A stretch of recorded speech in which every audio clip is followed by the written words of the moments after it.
Children adapted to adult routines without context. They followed schedules without questioning. They performed tasks without hesitation.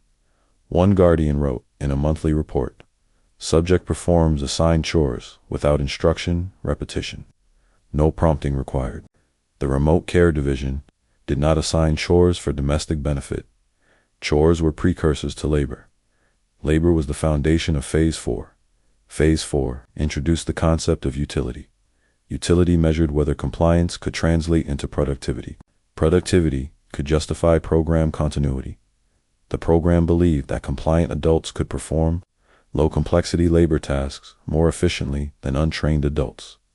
Untrained adults negotiate, complain, resist, or quit. Compliant adults do not. Utility required documentation. Documentation required identification. Identification required legal recognition. Subjects did not possess legal recognition. Some subjects had birth certificates, some did not. Some had been surrendered without documentation.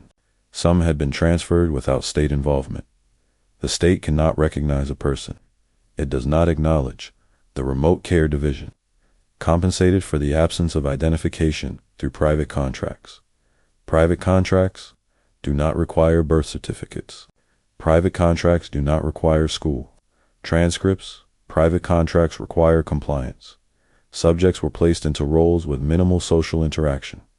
Basement, archives, storage facilities, laundry operations, kitchen prep, factory sorting, custodial work, night shifts, back-end clerical tasks, transcription programs, data labeling. The modern economy contains many positions where silence is beneficial. Silent workers do not disrupt operations. Silent workers do not negotiate wages. Silent workers do not request benefits. Silent workers do not unionize. Silent workers do not report exploitation. The remote care division functioned as a silent labor pipeline. The public did not identify the pipeline because it operated below the threshold of scandal. Subjects did not suffer dramatically. They did not die. They did not protest. They worked. Corporate environments prefer predictability. Predictability prefers compliance. Compliance prefers conditioning. Conditioning produces quiet. Adults. No law prohibits the training of quiet adults. By the late 1990s, several subjects had transitioned from guardianship to labor placements. Some placements were local, some were remote. Remote placements were particularly efficient. Remote systems do not require personal interaction. Remote employees do not require identity in traditional forms. Remote operations require only an output. Output replaced identity. Compliance replaced autonomy.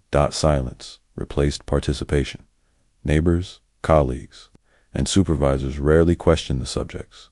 They did not cause problems. They did not display agitation. They responded to instructions without hesitation. A supervisor provided testimony regarding one subject during an interview in 2009. He stated, "He worked nights in the document room. He never corrected me. He never asked for clarification. I would explain the task once. He would do it the same way every day. Exactly the same." The interviewer asked if the subject ever spoke. The supervisor paused before answering. He did speak, just not for conversation. If you asked him a direct question, he answered, but only the part that required answering. Nothing else. No extra words. No questions back. If I said good night, he didn't say it back. He just looked at me and then walked out. When asked if the behavior concerned him, the supervisor replied, "It didn't concern me. It concerned someone else." He did not elaborate on who. Subjects were rarely fired from placements. Employers reported high consistency. Guardians reported low maintenance. The foundation reported successful outcomes. The state did not report at all. The remote care division succeeded by avoiding friction. It did not ask for resources. It did not request oversight. It did not generate complaints. It did not provoke investigation. Programs are investigated when they produce noise. The remote care division produced none. Subjects aged through adulthood. Children became adults without adolescence. Adolescence was unnecessary. Adolescence implies questioning. The program did not prepare subjects to question. It prepared them to comply. Some subjects acquired state identification eventually, not through birth records. Through employment forms. Employment requires identity. Identity requires paperwork. Paperwork can be generated if compliance is demonstrated. The foundation provided documentation for those who transitioned to labor. Documentation did not include childhood history. Documentation began at adulthood. Subjects became legal at 18. Legal adulthood, without legal childhood, is unusual. It is not illegal.